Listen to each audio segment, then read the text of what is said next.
Nobody's favorite character is not either a trans man or a gay man. Mm-hmm.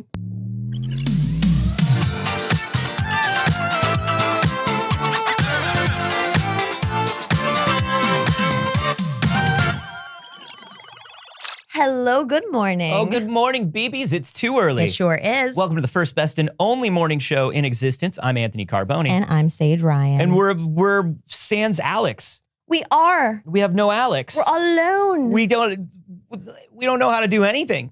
No, as somebody who used to run all the tech, I've completely forgotten how. It's been weeks. Yeah, Alex has been gone for weeks. No, it's been Since weeks. I ran the tech last? Yeah. We don't even know. Listen, are the TVs showing something different? No, they're not. Shut up. Are they? Yeah. Oh, yeah, they don't have the right thing on them. I'll go fix that. No, you don't have to fix it. I'm just saying. I can fix it. You don't have to, though, because we can't be perfect. Only Alex can be perfect. I just minimized the tab. I just got to go open it. It's too late. All right, I guess it's fine. It's too late now. Whatever. That just shows you how lost we are. Also, Elise is dropping subs in the chat. My goodness. Pew, pew, We'll go pew. through and we'll get to all of that at the end. We love and appreciate you all very much. Good morning.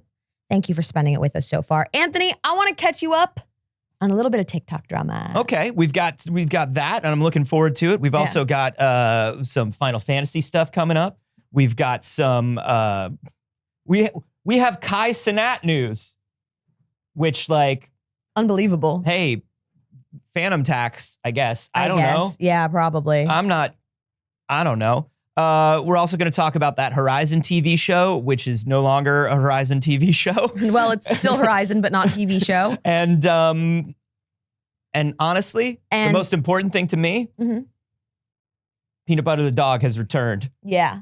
I know you had a nice thing to end on, but we're also going to touch on the Neil Gaiman stuff. Oh, yeah, we do have to touch on the Neil Gaiman stuff. And bad. Which, hey, Neil Gaiman, stop touching on stuff. Whoa. I mean, spoilers. That's where this is heading. We have some nice things too, I promise. So we'll balance it out. All right, everybody? But instead of catching you up on what my week has been like, I just want to catch you up on what TikTok's week has been like. Okay. And I would like Dagger to stop making all of those distracting noises too. Knock it off. You don't need to do that. Anthony? He's stressed. He has to run the whole show today. I know. As the producer of the show, I would also be stressed if our tech was out, but here we are. So listen, this morning while in the green room, I asked Anthony, I was like, hey, you keeping up with this Brooke Schofield, Clinton Kane stuff? And I said, who with what? Absolutely not. You guys, I have the opportunity to do something amazing here. I love when I get to do this. I really do. It's like when you get to be the first person to tell someone about the billionaires in a submarine. Yeah. Remember that? When you got to be the first person to tell some of your friends that? God, it felt good. I love this. So here's the thing. Part of me was like, is this kind of old news? And then I remembered who the BBs are.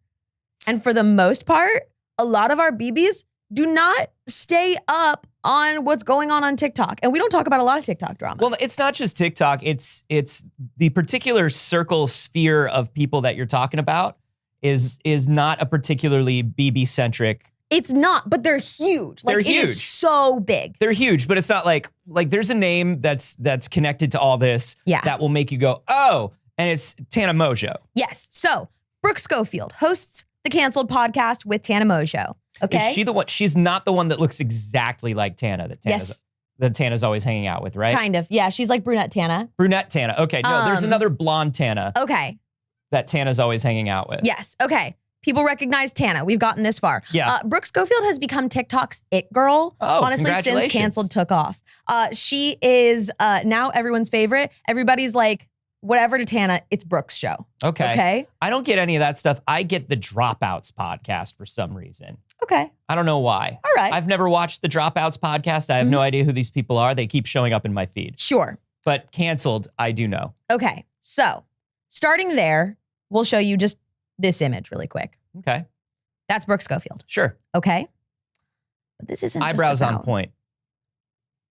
Beautiful. Beautiful woman. This is Clinton Kane. Okay. We're going to leave it at that. Here's what I'm going to say. Guy's probably a pretty good singer. He is. That's like, I'm just looking at the two of them together. When you see the two of them together, you go, damn, that guy must have a good voice, right? What a nice guy with a good voice is what I say. Only because, and this isn't, like, honestly, this isn't even dunking on his appearance. He's a weirdo. He's a weirdo, okay? All of the videos of him singing, he does this, like, very intense shake thing that is clear that he is trying to convey emotion through his body. Sure. That everybody has been dunking on. And he might be wondering, why is everybody dunking on this man with a beautiful voice that dated Brooke Schofield? Yeah. Not even from here. Australian. Australian Clinton Kane. An Australian. Especially dunking on a man who has said that he lost his entire family to individual tragic accidents. It'd be pretty messed up to make fun of that guy. Individual tragic accidents? Yes. How many members of his family? 3. Immediate family. 2 parents and a brother. All in different accidents? Yes. Within what sort of time period? Ooh, good question. Okay. It's a little fuzzy. All right, but it's still, that's a lot. Yeah, it is a lot. And if it was true, that would be so wild. But it isn't true. He lied about all of that, and he's not even Australian. But not just to the internet. Wait.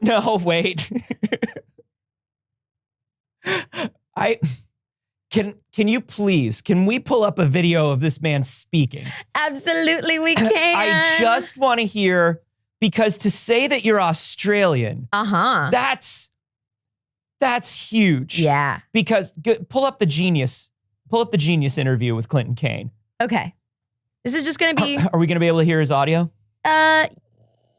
Yeah, I might have to run over to the computer, but we're going to find out. Okay, you can also, if you throw it in the spreadsheet, I can pull it up. Well, it's online. not that. Oh. It's whether or not it's on. Because I don't have every button here, I've realized. I've just discovered. Because to fake an Australian accent. Yeah, I'll be right back. And to do it well. Like, that's, out of all of the accents that you want to fake, I'm from, listen, if you're American, you say, I'm from the South. I'm from Brooklyn. You know, like you Sure. To say that Australia's not an easy accent. Specifically from Perth, okay? Oh, from Perth. All right. The day I wrote I Guess I'm in Love, I was at home in my little apartment. It was 9 p.m. and he already lost at that point I was in a relationship for about like a month in, and I realized that, holy shit, like I was sitting in my chair and I was like, wow. No, that's in and out. So in It's fucking really love in right and now. out. Like, that's my heart's extremely beating, in and my out. mind's Sorry if that's racing, super everything's loud. I like, think we have a little too much. holy Clinton shit, like Kane I don't going want on anyone for else. you. And I sat by my piano. That's okay. They got the idea. That's, okay. That's extremely in and out. In that very first sentence, he got to the word apartment. Yeah. He was doing it for the first sentence. Apartment. He was like, apartment. Yeah. And I was like, excuse me, sir? Excuse me? Apartment? Excuse me, sir? Now, he went on the Zach Sang show, and he's a good friend of Zach Sang's. Okay. And who's Zach Sang? We don't have time to give us it's fine. context on everything. He's an interviewer on TikTok, pretty big, okay? To be fair, Alana Pierce sounds somewhat American. False. Let's give you just one more of these, okay? Of his accent here.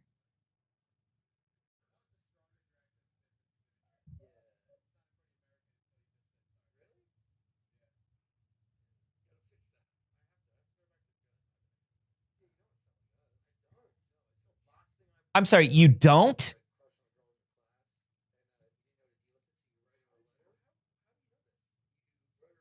A fully American man. Wait, you guys aren't hearing it now? You were just hearing it. Very faint. Maybe it automatically muted. That's okay. They've heard. He does not sound Australian. All right, that's enough of that, I guess. Anyways, everybody, he just goes in and out of it.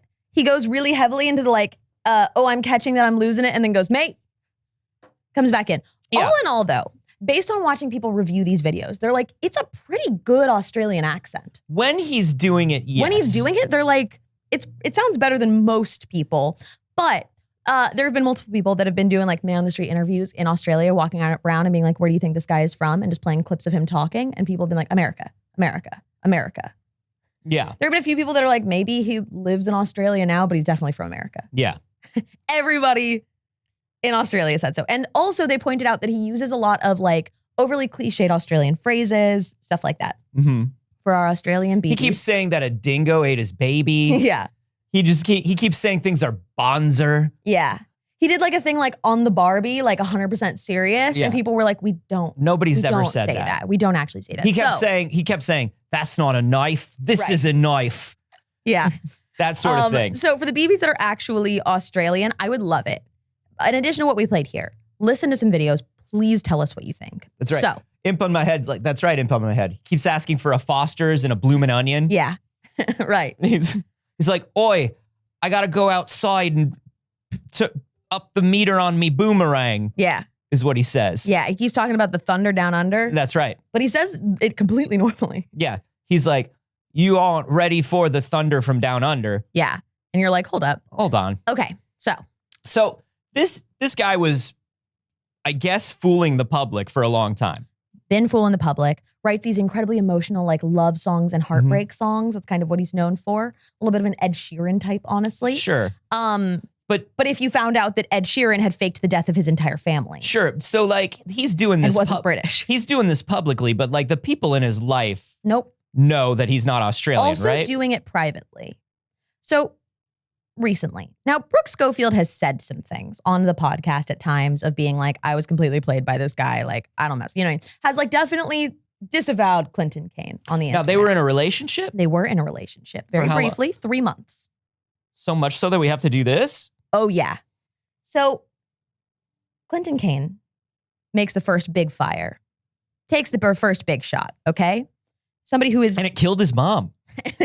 Killed his mom. And we're going to get into all of these. Yeah.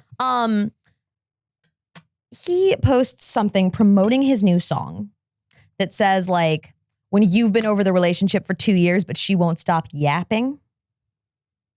Yapping is Australian for talking. Yapping is TikTok for talking. Yeah. And Brooke Schofield said, okay, if you wish, I'll start yapping. Here's the thing that I know. I'm not crying, I'm yapping. Here's the thing that I know. I don't know anything about Brooke Schofield, but here's what I know about her because she is the co-host of a show with Tana. Yeah. Tana will keep her mouth shut about anything she knows about you until you say one thing about her. Yep. And then Tana will go, oh, if we're doing this, then we're doing this. Oh. If you think that the rules are, you are going to do this to me and I'm going to try to take the high road, I simply can't. So. I would never.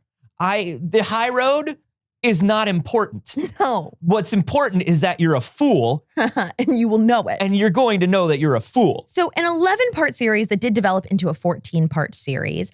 She used Risa Tisa's iconic Who the Fuck Did I Marry?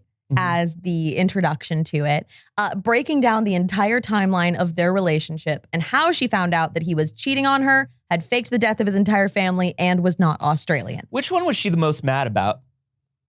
Probably the not Australian. That's the thing, because it's not a good accent. Because it's so embarrassing to be like, I have thought that this person was Australian, and I'm like around this person 24 hours a day. No, they were, yeah. That's the most embarrassing. Because at what, like, he doesn't wake up and go right into the accent.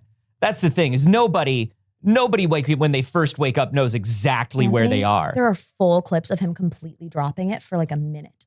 Of course there. That interview with Genius. So much more. No, I know, but like he couldn't even keep it up when he was trying to keep it up.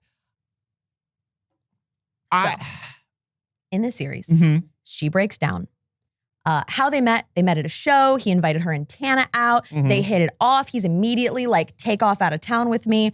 And he keeps insisting she not go home for like 3 months. Everything is to keep her alone with him. Yeah. Terrible, one of those things. Well-known like manipulator move, right? Yeah. Keep her away from her friends, keep her away from other people, extreme guilt if she's going to leave, really playing on the fact that she is activating his like abandonment issues if he leaves because of his whole family dying. He's always scared when she leaves. So she has to stay. But you don't know her. Like, you don't know her. But here we are. So basically kidnapping. Yeah. Kidnapping by guilt. And throughout the course of this, okay, he confides in her about what happened to his family. He's talked a little bit about his mother dying on the internet, but he hadn't talked about his father and his brother dying. So this is all tragic news. And the story changes throughout their time together about how his family died. Sometimes it was actually all COVID. Sometimes it wasn't that they died from COVID, but it was during, and that he had to attend 3 individual funerals over Zoom because he couldn't go home to be there. And that's a travesty. Yeah. A travesty. Yeah. Oi. Right. That's a travesty. How do you Australian. How do you say travesty in Australian? Travesty. Travesty. Travesty. I think it's. Tra. I don't know where you're going. Travesty. You're going to a very weird type of. Yeah, keep going. No. So then one day Tana makes a joke of like, what if I fell down these stairs? And he went, oh, that is not funny. That's how my mom died. How dare you? I'm sorry. COVID pushed your mom down the stairs? No. Different. COVID is, I'm coincidence. Sorry. COVID. So it's like he's in a Final Destination situation? Yeah. Where it's like, it's come for his whole family. Yeah. First, all their faces were blurred in photos. Yeah, and then now it's coming for him, so you can't joke about it. Yeah, it's not a 2 moms situation. I want to be so clear about that. Because COVID pushed his mom down the stairs. Yeah. He also, at some point, he was signed to, I want to say it was, I don't remember what record label it was, but the record label even threw like a small like celebration of life for his mother for him because he couldn't be there. Until his mom showed up to one of his shows. Oh. Because his mom's not dead. Now, wait a minute. Are we sure? Oh, yeah. But are we sure? Oh, we're so certain. But like, I don't know, is maybe COVID pushed his mom down the stairs and it was like she died. Like, you know what I mean? Mm-hmm. Yeah. Because he couldn't be there. It was 2 funerals and a consultation with a doctor. Yeah. He couldn't be there. Yeah. Are we kind sure? of a consultation with death. Yeah. Are we sure that I can't. Multiple people have confirmed this. Mm-hmm. Multiple people spoke to his mother. Did he like call out his mom? Because here's the thing: if your mom goes to your show, no, of course not. You got to be like, my mom's mom here. Is dead. Yeah. But why would she go? Does she know that? Did they know that he was telling these stories? Did they know that his... Because nobody has spoken to, in like an interview setting, his mom. What he has done now is give a statement that was to representation, like to his reps that talked to Rolling Stone and said, no, what he was saying was that his mom was dead to him because of their relationship. But falling down the stairs made her dead to him. No, she fell down the stairs of their relationship. Right. Now... COVID pushed her down the stairs of their relationship. Right. Now, here's what I got to tell you. His brother's also not dead. Here's what I got to tell you. If my mother heard even the faintest, oh my God, faintest, if I was acting in a play, and the play, like if I was in a play and my mother was dead in the play, I would have to call her and be like, listen, I have to say that my mother is dead in this play because I'm acting. Yeah. I would never say that you're dead. Yeah. I would never even joke about that. Yeah. I'm so sorry. I would have to like once a week call and apologize. Yeah. What must he have been telling? Show. What must he have been telling his family? So... he did finally admit to her that he did, in fact, fake the death of his mom and his brother, but that his dad is actually dead. Oh, okay. Did COVID push him down the stairs? Or has he been dead? Or has he been dead for a while? It seems like he's been dead for a while. I have a feeling he's probably been dead for a while. And there were no Zoom funerals. These never happened. While Brooke starts posting videos of the 2 of them together, people are in the comments being like, no, I know his family. What are you talking about? A, he's not from Australia. I went to school with this kid. And B, I saw his mom yesterday. She's not dead. Where's he from? We don't know. We haven't figured it out. Nobody has the official answer because it seems like he moved around a lot. And it seems like maybe he lived in Australia for a short time. Yeah. And now he's saying, well, Australia is just home to me. But he has not lived in Australia for a long enough time that it would justify him having a full-out Australian accent. No, my sister lived in Australia for a couple of years. She doesn't have an accent. Right. Because that's weird. That's weird. You generally develop your dialect as a child, and then from there, you might take on a little bit after you live a place for a long time. Yeah. That happens. Yeah, I still have a New York how are you Sure. from living in New York for a You while. hold on to a little bit. A few things. But Anthony's not kicking open the door and being like, I'm walking in. Hey, bacon, egg, and cheese. Right. With the bev? Exactly. With the the bev? Absolutely not. All of this, I'm going to wrap it up, I promise, is she's now spoken to the mother. All of these things have come together. It has been absolutely solidified that he was lying. He also lied about his age. They got pulled over one time and the officer asked for his date of birth. And when he said it, she went, that would make you 21 years old. And he said he was 25 years old. And then he said, oh no, it was a fake ID. Oh no, I handed a police officer a fake ID that was so good. No. That makes me younger too? Yeah. Why would you have a fake ID that makes Why you would you have a younger? fake ID that makes you younger and you're going to hand it to a police officer and the police officer is going to look at it and be like, well, honestly, if this is a forgery, it's the best damn forgery I've ever seen. Yeah. Why would you ever get a fake ID to be younger? Wait, I'm sorry. In the live studio audience, Rachel Tensions is saying that Brooke was also Yeah. with Also dated Matt Rife. Also dated Matt Rife? Yeah, for a very short time. Sure. Yeah. Is her hobby dating every terrible person for a very short time? Yes. I love that. I love That's that. one of my favorite kinds of people. Yes. All true. That's one of my favorite kinds of people is when like you have that friend that dates every terrible person for 3 months and it's like, I don't know. I don't know. I just did it. I just did it. It's me. I'm that friend. It's fair. That's fair. Why'd you do it? Did you just do it because it was interesting? Yeah. No, I was in love with them. Yeah. Oh, 100%. No, I was in love with them. It usually starts out as this might be interesting. And then you're like, oh, it turns out crazy people, Yeah. me included, Yeah. make things very intense. Yes. And that's one of the warning signs of a toxic relationship. Yeah. I was going to say, you have not been that person for a while since therapy. Good for me. Good for you. Good for me. Growth, everybody. It But can yeah. happen for all of us. But yeah, Saige would walk into a party and be like, this is a troll that asked me a riddle as I was trying to cross the bridge here tonight. Yeah. I didn't get it right and I have to go back to the Fey rune with him, but I think I'm in love. Yeah. He wants me to come with him. He wants me to be with him. So I think I do. I mean, he's taking this seriously, so I have to. No joke. I literally dated somebody for like 3 or 4 months because they walked up to me at a nightclub and said, hey, want to go to this different nightclub on Saturday night? And I went, who are you? And they went, hi, I'm so-and-so. You want to go to this different club on Saturday? And I went, okay. And they got married. We didn't get married. They got married. Saige has been married 14 times. Yeah. Married every time. Saige gets married every time.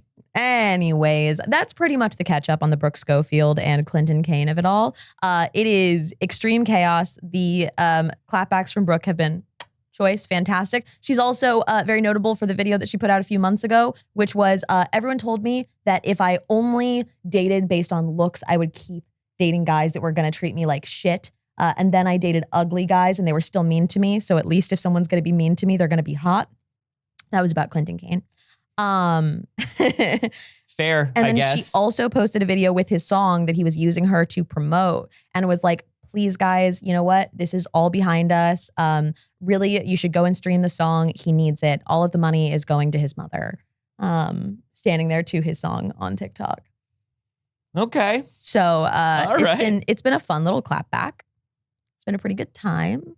I had another TikTok thing, but I feel like we've spent too long on TikTok. Yeah, we've spent a lot of time on TikTok. Yeah, this one isn't a big thing, but somebody is creating a theft mystery on TikTok. Okay, well now you're going into it. I'm not. I You was just telling did. him You just did. I didn't. You kind of did. Mm-mm. I'll never tell. Fair enough. Should we? Let's just do it. Let's get it out of the way. You know the big one first? Let's just get it out of the way. Okay. Allegations have come out against Neil Gaiman. Who? Big ones. Okay. Big ones. These came out first from a podcast called Tortoise Media, and then several outlets did some digging and got some official statements and made sure that this was true. The most, well, it's two bad ones, but the headliner one here is Neil Gaiman. Just a couple years ago in 2022, while in his 60s, he and his partner hired a nanny who was in her 20s to watch their child. And within hours on the first day of her employment, had slept with her, had sex with her. This was, according to the woman, this was not something that she wanted. She felt, obviously, the power, age, all of that differential, felt pressured into this. And of course, Neil Gaiman's response to this is that they were both adults and it was consensual. When, hey, listen, we know that just a... we know that you cannot manipulate people into consent. No, correct. You cannot do that. I also want to say we're avoiding a lot of, we're trying to avoid triggering terms in it. So I don't want it to seem like we are downplaying the severity of what happened here. So I just want you guys to know that if you are interested in looking into the details of it yourself, I just encourage you to take care of yourselves and prepare yourselves. I just want to be cautious in how we navigate it to make sure that this is not a surprise, horrible thing for you at 9 a.m. You know?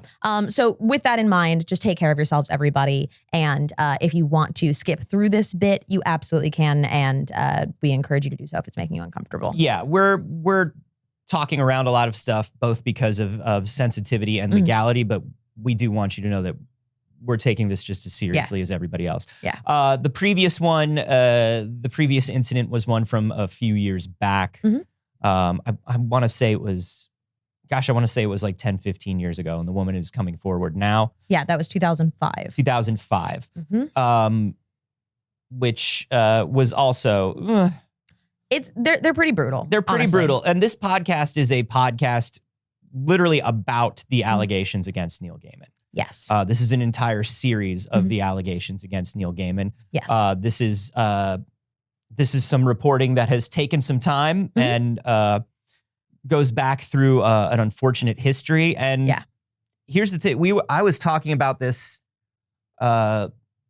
on Monday after the allegations came out. It was either Monday or Tuesday. I was on stream and I was talking about it, and I was like,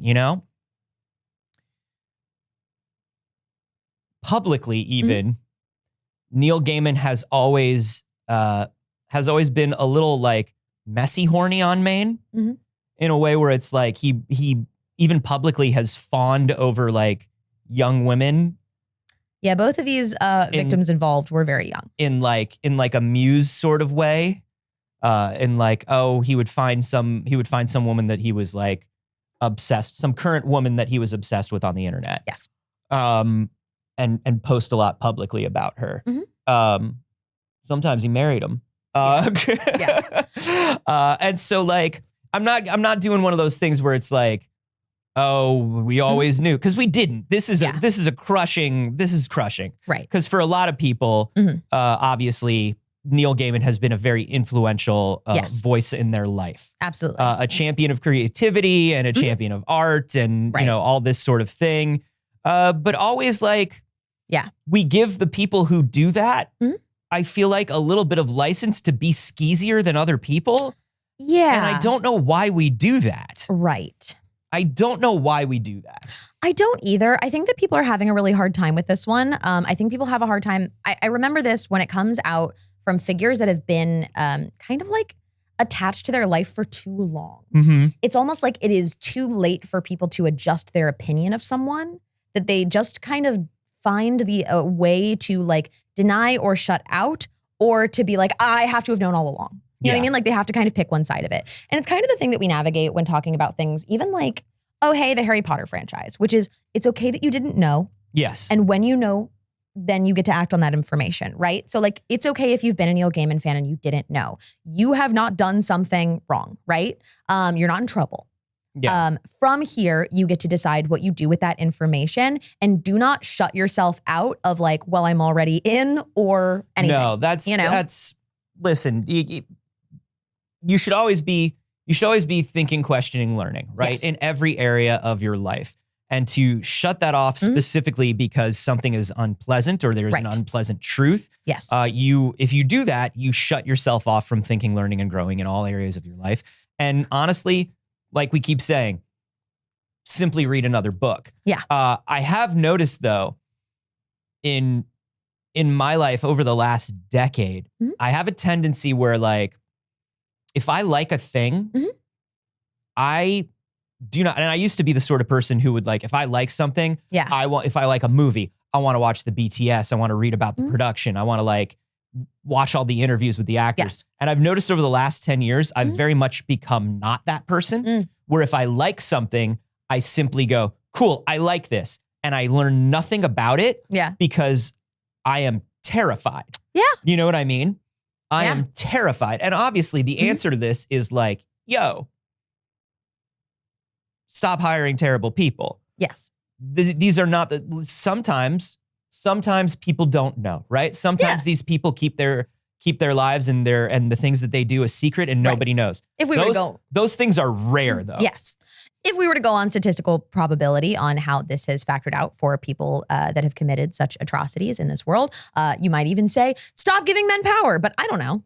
That's just kind of my thoughts on it. If we were to really try and like prevent this from happening and try and get that like clean slate, maybe they can work their way back to being allowed to write books. But maybe we stop letting men write books for a while. They can earn that privilege back.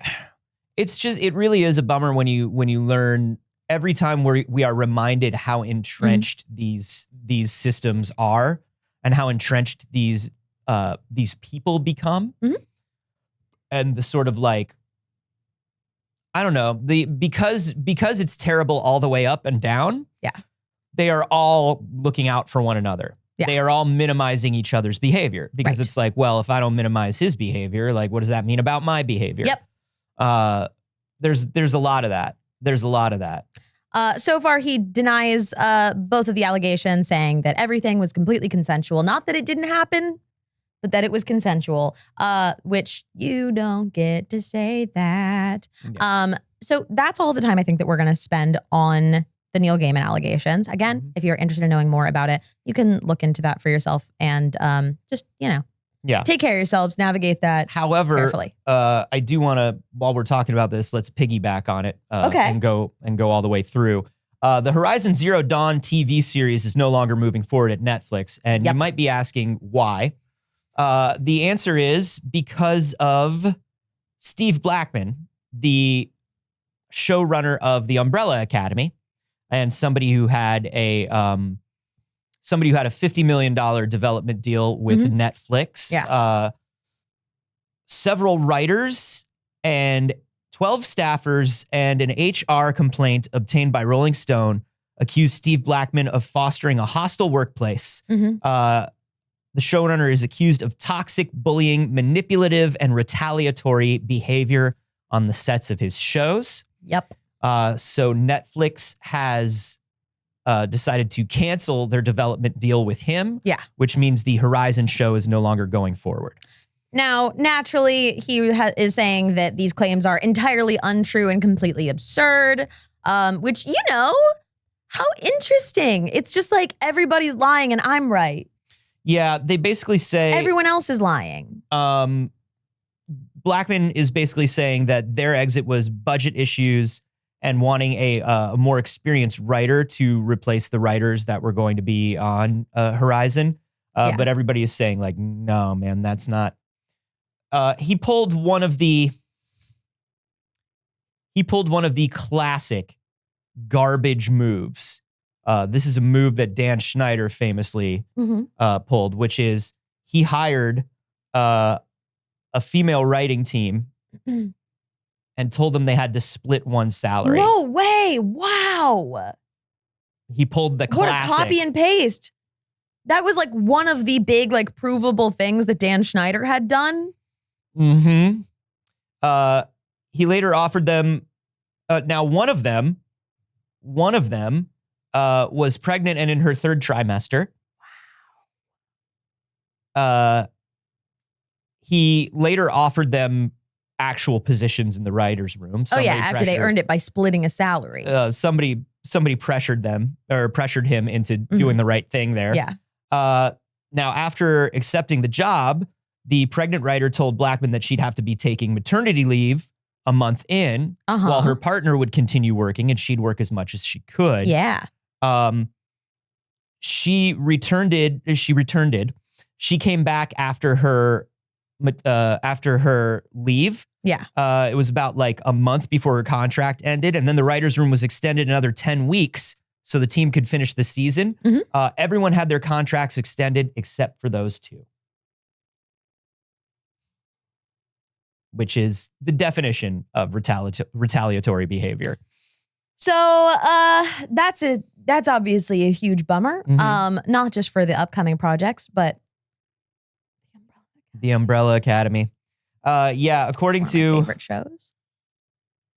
He basically said that he said apparently that he felt ripped off because he didn't know the woman was pregnant and that she had sort of manipulated and tricked him into getting hired. If she was in her, let me tell you something. If she was in her third trimester, I don't think you could even hide that. Yeah. What? Yeah. What? People have. This isn't the first time people have left the Umbrella Academy. I didn't think you were gonna have human needs. You tricked me. Listen, I was doing a show with a friend who was pregnant, and the second she told me, I was like, "Oh, we can't tell the producers," and she's like, "No, we can't. They can't know. They can't know until it's the very end, right? Because they will fire me." Yes. And this is how people keep their income coming in to support how expensive it is to have a baby and their health insurance. Yeah. And there are employers that if they find out, will let you go and let that not happen. Yeah. Good Lord. Basically, like, there are 12 former Umbrella Academy staffers, writers and support staffers, said that like their time there was one of the most tumultuous experiences of their careers. Some of the hardest times they've had. Somebody called me whispering basically into the phone, all freaked out, like, "Don't take this job," one of them said. So the HR complaints basically paint Blackman as a manipulative and chaotic showrunner who would pit staffers against one another, created an environment of fear and distrust amongst the employees, taking credit for other people's work, and allegedly making lewd remarks that sources say they have found to be sexist, homophobic, and transphobic on the set of the Umbrella Academy. Bro. You're going to be transphobic on the set of the Umbrella Academy when your success and homophobic is pinned on Elliot Page. Yes. Literally carrying that show. Carrying that back. show. Like, absolutely wild. Carrying that show. You have, and here's the thing. Nobody's favorite character is not either a trans man or a gay man. Mm-hmm. Those are the only two characters that anybody is going to say is their favorite. Yeah, those are the two. Yep. And then there was some stuff where the Writers Guild actually sided with some season 4 writers because Blackman tried to give himself script credit on a couple of shows that like 4 writers worked on. Because he went in, because he was the showrunner and he went in and he made a couple changes. And here's what I'll say. So for those who are not familiar with how writing, like writers' rooms work, getting your episode is a huge deal. Typically, every single episode is worked on by the entire writer's room, but there is always somebody who gets the like script by or episode by or something like that. It's usually 1 to 2 people. And that is how they make the majority of their money for the season. That is a huge deal. They will get paid like shit in the reliance on getting their episode that season. And that is going to be the only way that they make a livable wage throughout the season of the show. It's Not a just thing that's that. supposed to balance out. But if you're in a room, if people know that you can list on your resume that you've been in a few rooms, and it's one of those things where people see that you've been in a few rooms, but you don't have an episode credit under your belt. Yeah. And they're like, well, are you contributing to the room? Yeah. And then it becomes a thing where like, if you don't get your credit, you don't find your next job. Yeah. So, and there's a ton of rules like about how much somebody has to change a script before they can have any credit on it. Yeah. So for a showrunner to go in and say, I wrote this script, that would fundamentally mean, according to union bylaws, that you changed so much of the script. I think to remove other writers' names, you have to rewrite like 90% of the script. And in addition to that, a showrunner is not on the same kind of like writer's room salary that happens on. The showrunner is credited in every episode. Right. Plus has a $50 million deal with Netflix at this point. Correct. So, you know. They didn't need that. He didn't need that. Why, y'all? Yeah. Okay. Pretty rough. We got to go to some like good and fun news. Good and fun. We have to go to something good and fun. I'm going to show you just a sweet little trailer of Sweet Little Animals as a palate cleanser. How about that? Let's do it. We're not going to show it with audio because we've been getting hit by so many different things lately for playing audio of trailers. Have we really? Oh my God. What a bummer. Oh my God. It's fine. They're gearing up for Comic-Con season. Bloomborough, though. We're going to talk about Magic the Gathering Bloomborough. Love this.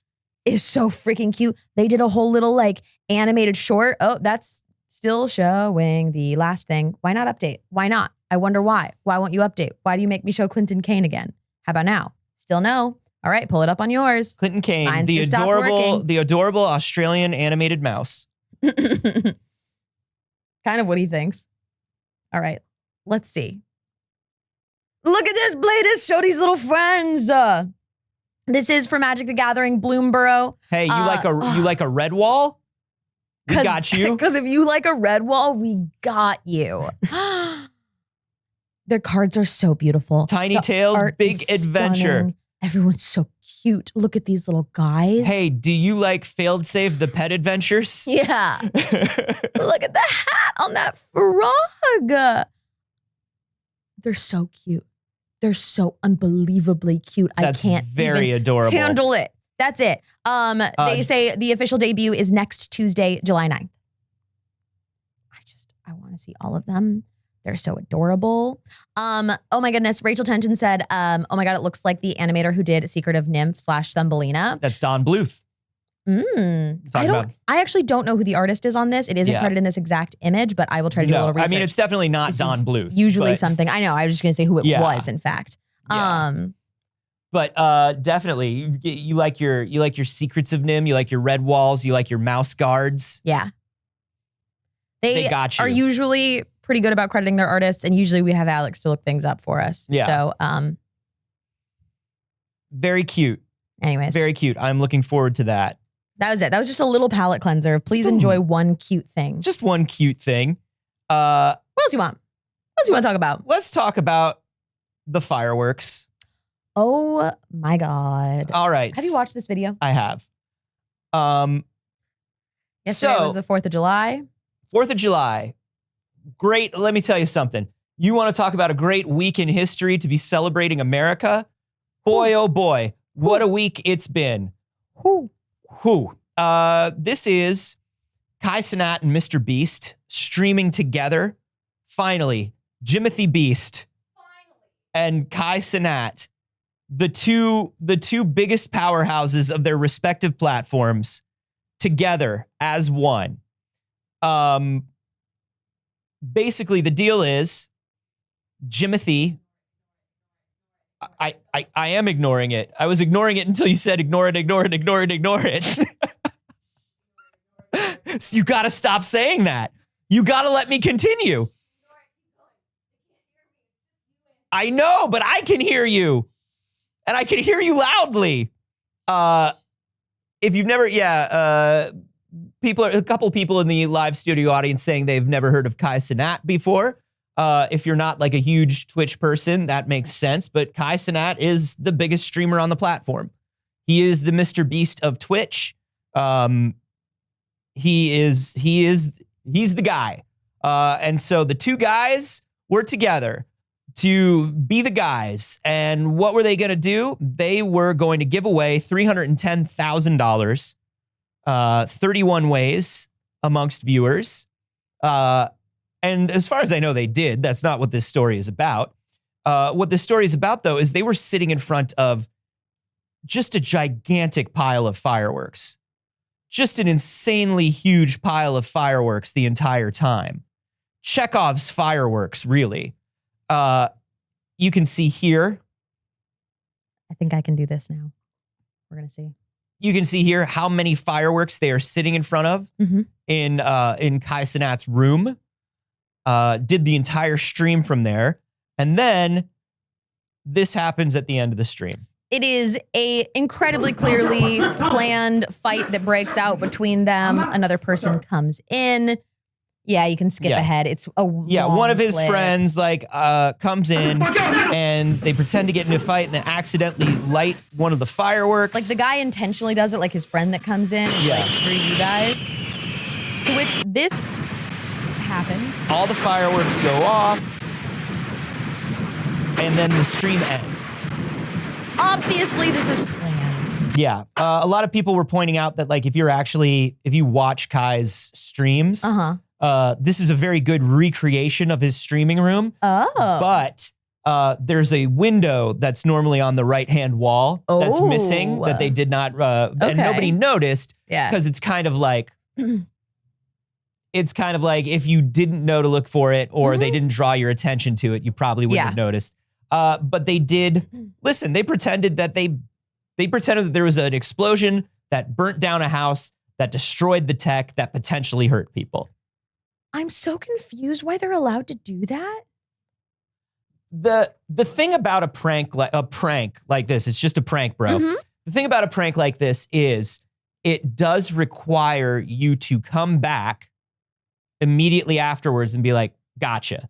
Yeah. They just cut off the stream. Yeah. Which I truly beg each and every generation to simply look at entertainment that happened before you think that you are blazing new trails in entertainment. Blazing because of the thing. Fire that they supposedly to set. think that you are the first person who ever faked something like this. Yeah.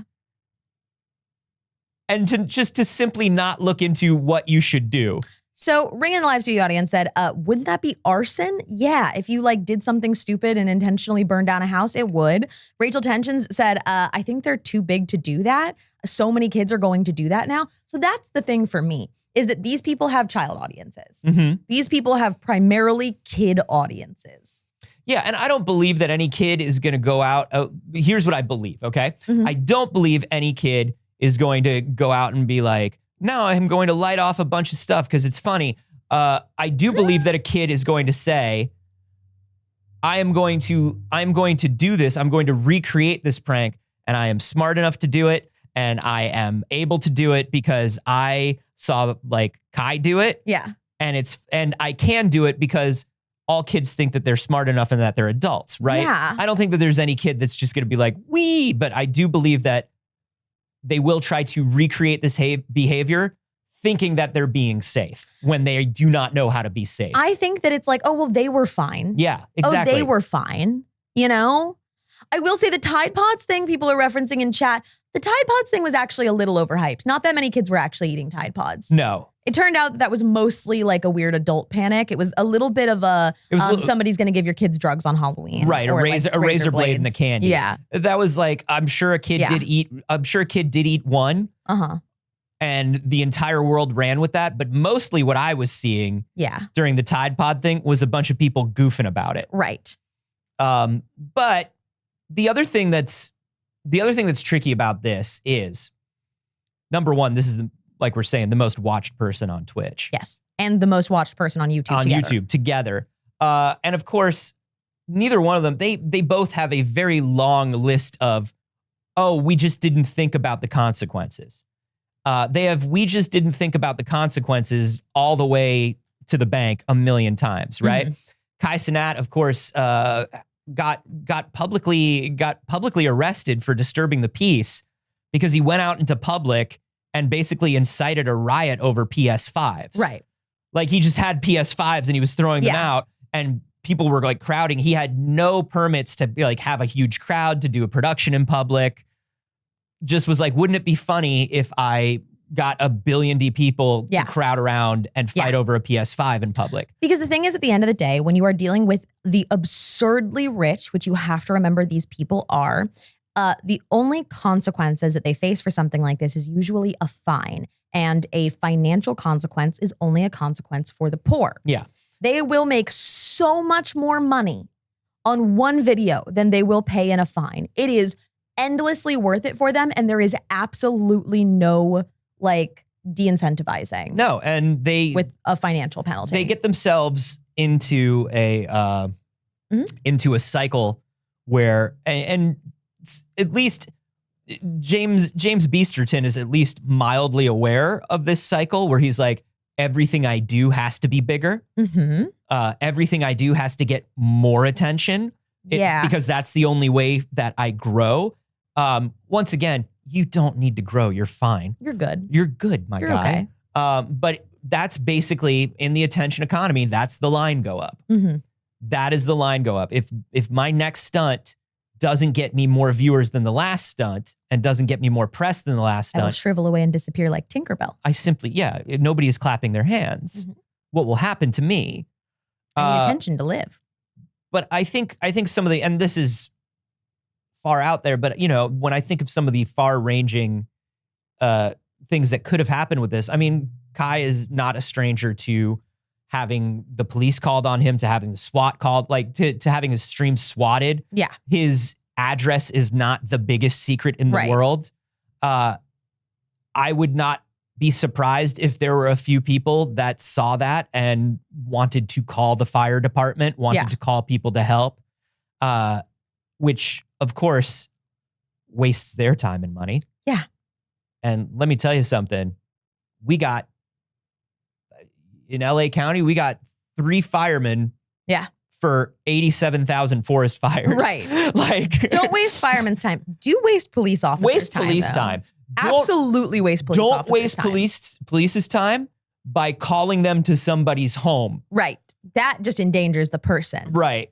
But in general, if you have the opportunity to waste a police officer's time, I love that. Yeah. I really do. Exactly. ZSH brings this up. This goes all the way back. This goes back as to the dawn of broadcasting. It goes back to War of the Worlds. Yeah. When for the next day and a half, like police, emergency, newspapers were all like inundated with calls. Yeah. People want, I think most people who do things like this online want to compare themselves to like Andy Kaufman. Right. They're like, oh no, but the whole thing is like, you don't know whether what I'm doing is a prank or not. Yeah. No, don't know. You're not Andy Kaufman.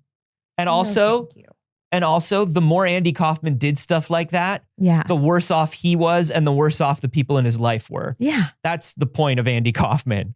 The point of Andy Kaufman is when he made it so you couldn't tell what was a joke, it actually had negative effects on his life. Bad. It was very bad. Yeah. And his audience stopped growing. Yeah. It's wild. Absolutely wild. Not a fan of it. Look, a lot of people have, I don't know, a pretty positive idea of MrBeast because they're like, he does so much charitable work. We don't land in that camp personally. No. I don't like what he does. I don't like the vibe. Rich people often do charity. And listen, charitable organizations in the United States need every dollar they can get. Yeah. Because we don't publicly fund a lot of things that we need to. But wealthy people use their charitable donations to dodge taxes and rehab their images. And sometimes when it looks like a rich person is doing something like, wow, they're providing medical care and that they're paying for to all these individuals to make a video about it. And you go like, well, the good is still the good, even if they made a video about it. Then you realize that they had invested a majority share in that company and that they were actually profiting heavily off of it, more than they would ever spend on actually doing the good deed. Yes. Because you would realize that then a bunch of people have learned about this company and go and spend their money on it and they own it. Wow. And then you go, ooh, actually, you've just used these people with a medical need as a pawn to manipulate the stock market? Yep. Uh-oh. That's not good. A lot of people are bringing up some of the things about Andy Kaufman, like things that people don't get is Andy Kaufman always knew who his target was. Andy Kaufman always knew what he was trying to make fun of and why. Sure. People are bringing up that some of the good stuff that come out of like quote unquote pranks is the people who like know what they're doing and why. Like people who they pulled a prank that makes like honestly an organization, a person in authority, somebody like that who needs to be taken down a peg. Yep. People also talk a lot of in this. They talk about Sacha Baron Cohen in this sort of same breath, which like, okay. I mean, and there were a couple times where Sacha Baron Cohen did something like that with like the Rudy Giuliani thing and stuff. Right. But also Sacha Baron Cohen sometimes is just being an asshole to be an asshole. Yeah. I don't know. I fall less on the side of pranks and more on the side of satire. Like I've always been more of like, I'm always going to enjoy the Daily Show more. Sure. You know? I hate pranks. I hate pranks. I don't like pranking people. Absolutely hate it. I don't think it's ever fun or funny. I really can't name a prank that I think is funny. No. Satire, something, absolutely. There is just different forms of comedy. Yeah. Pranks aren't funny. Pranks aren't for me. I always feel like so, because the other thing is like, well, we showed that this person is a jerk in this situation. It's like, well, they never in their lives probably would have been in that situation. Yeah. You never. You brought someone to this point. Yeah. What did you do? Anyways, that's that. Shall we? I want to dive into a little bit. I've got two nostalgic pieces of news. Yeah. First of all, a little bit of gaming. Your favorite console that sits at home, clearly displayed in front of your television, ready to be grabbed at a moment's notice, right? That if taken from you, if something were to happen to it, you would be lost without, right? Your gaming history sits in it. The Wii U. The Wii U, yeah.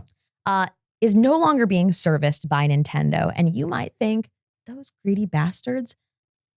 I put my Wii U through so much. I constantly need to be sending it in to keep this thing going. I need to keep the Wii U going because the Wii U is keeping me going. Yeah. But they just don't have the parts anymore. Oh, no. They just can't do it anymore. Nobody wants to make parts for the Wii U anymore, so it's becoming incredibly difficult to repair a Wii U. Okay. Now, we spoke a few months ago when the Wii U store finally went down. Yes. So this is the slow and painful death of the Wii U in a few different parts. Yeah. So, I mean, when you think about the Wii U, the most important part of the Wii U is the gamepad. Yes. The thing about the Wii U gamepad is those parts are not being made anymore. Yes. When you talk about like repair parts for that gamepad, it requires a particular display. It requires a particular like microphone, all of these different, that stuff is from 2012. Yeah. It's over. They don't make it anymore. Right. There's no way to fix that stuff. People, of course, say third-party repairs, and though you will be able to do that for some time, there is also probably going to be a point where it becomes at least incredibly expensive to get third-party repairs because the issue is the manufacturing of the parts. Yeah, I think we're at a point now with the Wii U where it's going to be like repairing an old DS or something like that, where you're going to need to be one of those people that has like busted donor DSs lying around for different good parts. I doubt this is going to work. Let's see. Nope. It almost did. It thought about it and it just didn't. See, but What's that about? I don't know. Try restarting it. I'm gonna. So yeah, there it is. The Wii U. They even put on the end of life discontinuation of repairs page on the Nintendo Japan website. So rip in peace. Honestly, I think the only Wii U game that's still trapped on the Wii U Mhm. would be the Wii U's version of Smash. Yeah. Because basically everything else, when you think about like Splatoon, Yeah. Mario Kart, Everything. Mario 3D World, even the wonderful 101, one of Platinum's most underrated games. Still, I restarted it and it's still doing it. I don't know. My computer is haunted by Clinton Kane. No.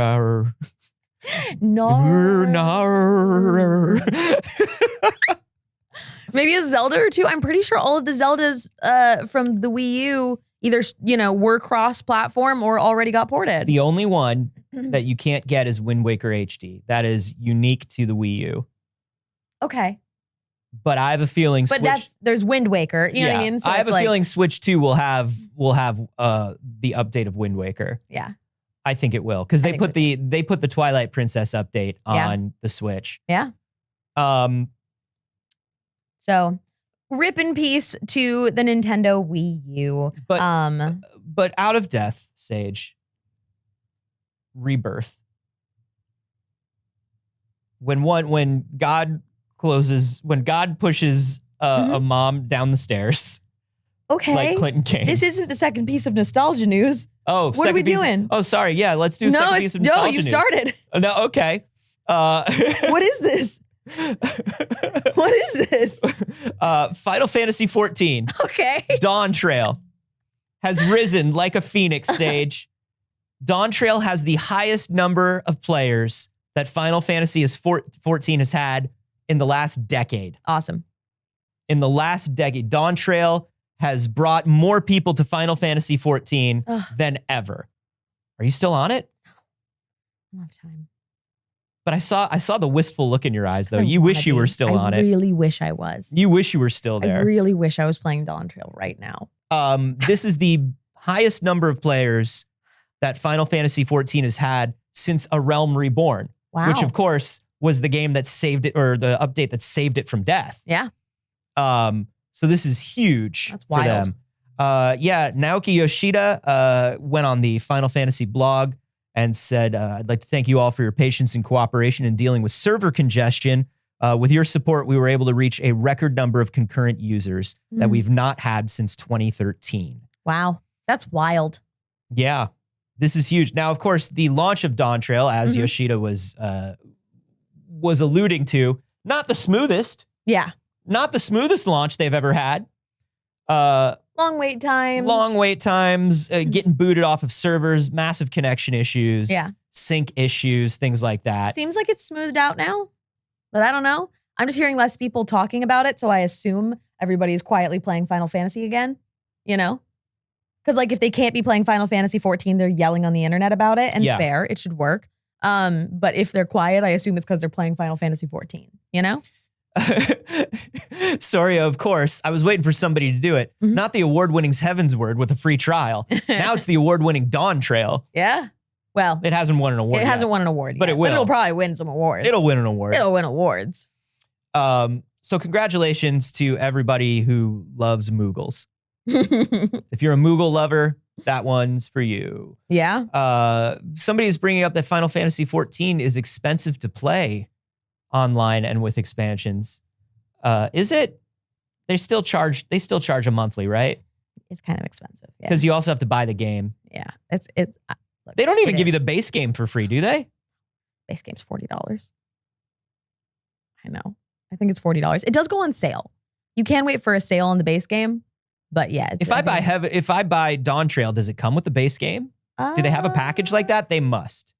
I'm not sure, actually. Rachel Tension says levels 1 through 40 is free. Yeah, that's the trial, I think. Yeah. But don't you get to 40 pretty quick? Yeah, that's what I thought. It feels like more than a free trial, but not a full game, Yeah. Well, the other thing is if people tell you, hey, come play this game with us, we're all playing this game. Yeah. you're usually, I don't know how Final Fantasy 14 works out, but you're usually boxed out of playing a lot of stuff with them if you are not at their level. Not really, honestly. No? No, I don't think that there's like a super problem with like level incompatibility but also it is a very strong habit of Final Fantasy players to be like, oh, I have a new friend starting. Like I will, start another character in order to keep up with you. But I've played with friends that are much higher level. And let me tell you something. Yeah. Blessings to those people. I can't play an online game with one character, let alone I'm going to start multiple characters every time a friend comes on.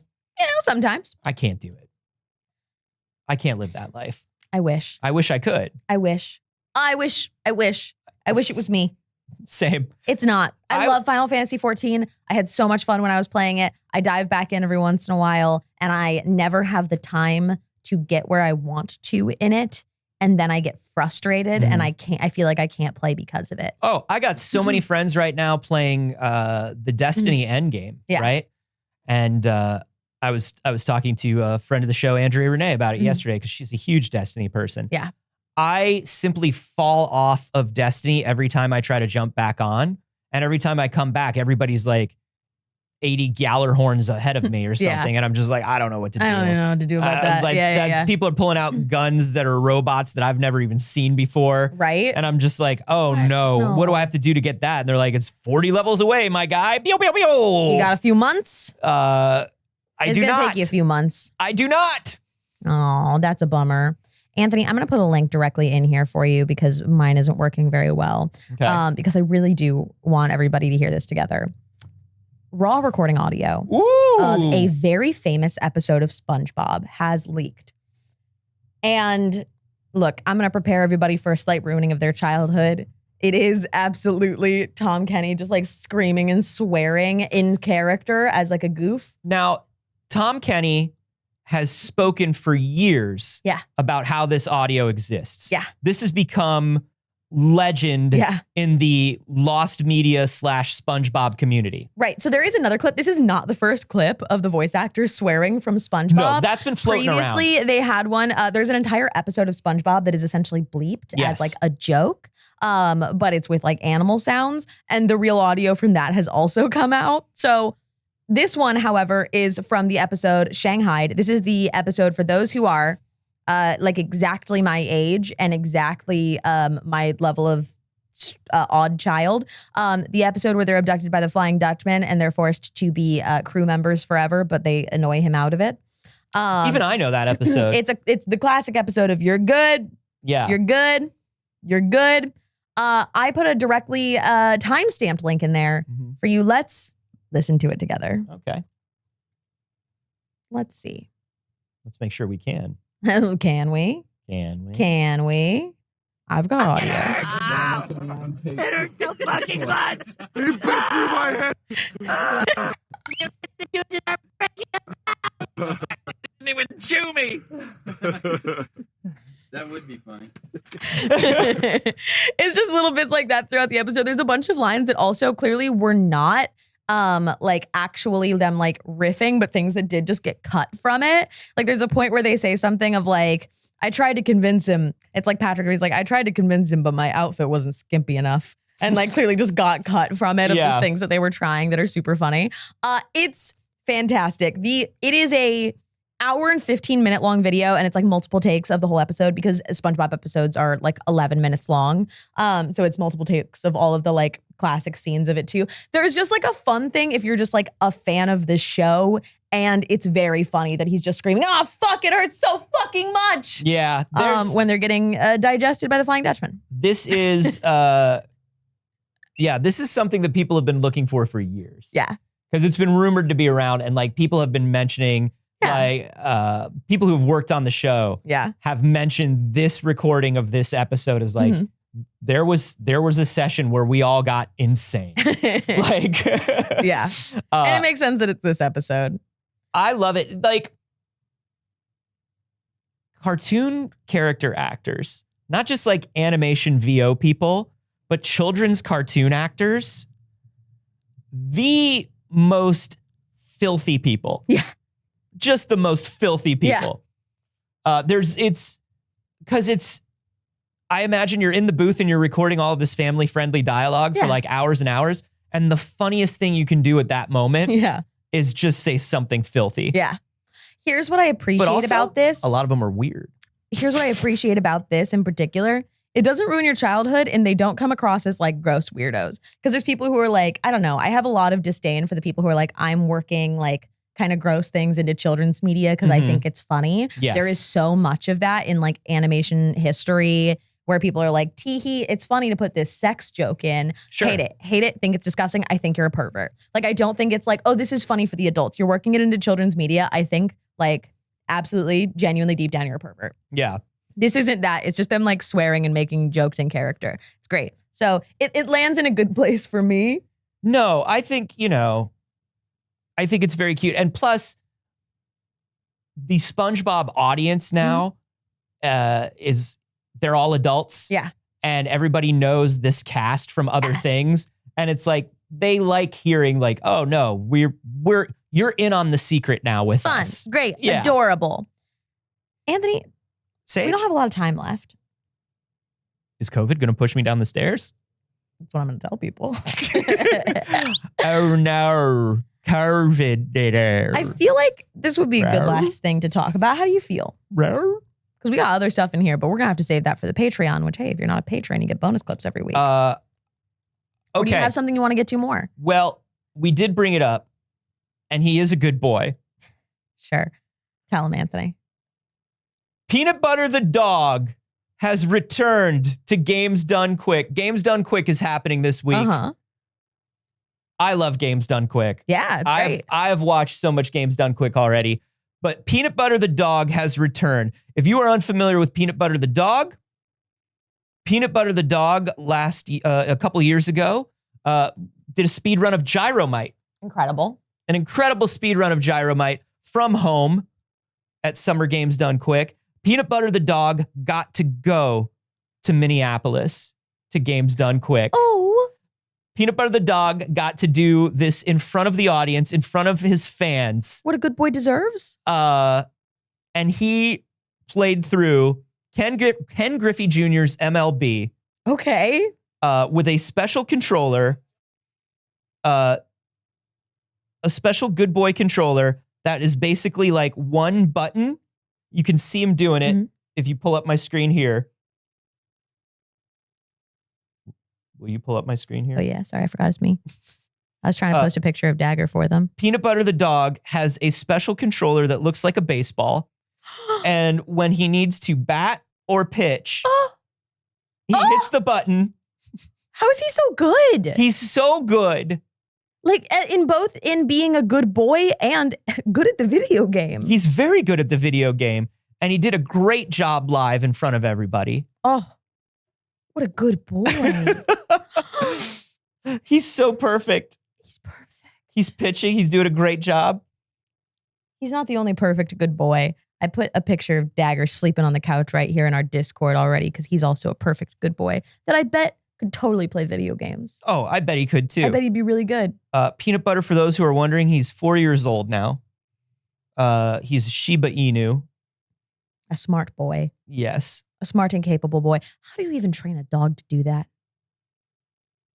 Bro, what? Training dogs baffles me. I've never trained a dog. Yeah. I think I got my dog growing up to sit eventually, and that was it. That was entirely it. The concept of training dogs to understand something more than sit down and you get a treat, so outside of my understanding. Yeah. I can't imagine it. I can't make sense of it. How it works. It's a lot of consistency and persistence. Dagger knows a lot of things. Dagger does many tricks. And they all he does. He doesn't do, okay, Saige is like, does he? Because here's the thing. He doesn't do his tricks for Saige anymore because he knows that Saige will ask for a trick and then give him a treat no matter what. So he's actually trained Saige. He's a good boy and he deserves it. But then you cannot denigrate his knowledge because many tricks does he know? He's simply perpetrated the con on you. Give me the tricks. He can sit, he can shake, he knows down, Okay. He knows clap, which is a showstopper. It is. Everybody loves the clap. Honestly, if you pull out a treat, he just automatically starts clapping. He knows what the people want. He doesn't. He does it to you. He does it to other people. I've watched him do it to other people. He will do it. Like if we're in public, he's like, "Oh, this is the one that they like." Exactly. That's what I'm saying. He knows what the people like. But if I give him a look that's like, "No, you're skipping ahead," he's like, he spins. He also has a very good vocabulary. He knows where we're going by what I tell him. I'm just like, if I say we're going to see Saige, well, he runs out of the apartment and goes to the back of the apartment building, to the back elevator where the parking is. Yeah. But if we're going to get coffee, he goes to the front. Yeah. He also knows when I tell him like, we're going to the good coffee, or we're going to coffee, or we're going to get pie. Like he when I tell him where we're going in the neighborhood, he immediately knows where we're going. He's a good boy. He's a very smart boy. He's a very smart boy. He knows fight truck. That's right. Dagger learned fight truck. That's right. It's not very effective. Very effective for him. He actually did a great job fighting that truck. Everybody, there is a very cute picture of Dagger in our Discord in the It's Too Early channel. So if you want to go and enjoy a very good boy, that awaits you. If you're not already in our Discord is free to join for everybody. The link, if you are watching on YouTube, is in the description below. If you are on Twitch, it pops up in the chat. Or it's in the panels over there. It's great. Everybody, that is all the show that we have time for today. Thank you so much for joining us. There is more show for you, just a little bit. If you head over to the Patreon later today, patreon.com/pixelcircus. For $5 a month, you get a bonus clip from It's Too Early every week. I'm giving you bonus clips from other stuff too. We've got stuff from Sunday Spy Club coming up. You've got stuff from Too Hot for Love. This is the first episode of It's Too Early actually on the new channel. So everybody who came over and watched, thank you so much. This is the everybody who's started of it. Yeah, everybody who's wondering where the show is, you're not watching this. I have no way of telling you. I can't tell you that. There's nothing we can do. We've been telling you for a month. I'm so that's sorry. On you. That's it. Everybody, thank you to who has supported us during the show. Anthony, where else can they support you other than here? You can find me everywhere online at a Carboni, except for here on Twitch, where I am at Anthony Carboni. Twitch, you cowards, it's mine. Give it back to me. We are still in the midst of playing every Castlevania game. We are stuck on Castlevania Adventure for the Game Boy. A terrible game. Ooh. A terrible and mean game. Yeah. Sounds brutal. Yeah, but come cheer me on and help me as I try to get Christopher Belmont, the dumbest of the Belmonts, to fight Dracula. He's simply the worst Belmont. Amazing. Where are you? You can find me everywhere on the internet at Not Saige. I stream on my channel Monday, Wednesday, and Saturday, and you can check out all of the promo that we're putting out right now for Sunday Spy Club. Sunday Spy Club will be premiering on Twitch as a special event, as a little preview on July 14th, and then on YouTube on the Pixel Circus channel on the 21st. If you do not make it to the premiere, you will have to wait a week. Don't panic. Don't freak out. Because there will be no VOD. Okay? So it's a special event. There's tons of stuff coming out, and we appreciate all of the wonderful response so far. You're all very wonderful. And that's it, everybody. We love you very much. We'll see you on the Patreon. And if not, we'll see you on Monday. Where's the Bye, BBs. There's no... Bye. Okay, bye.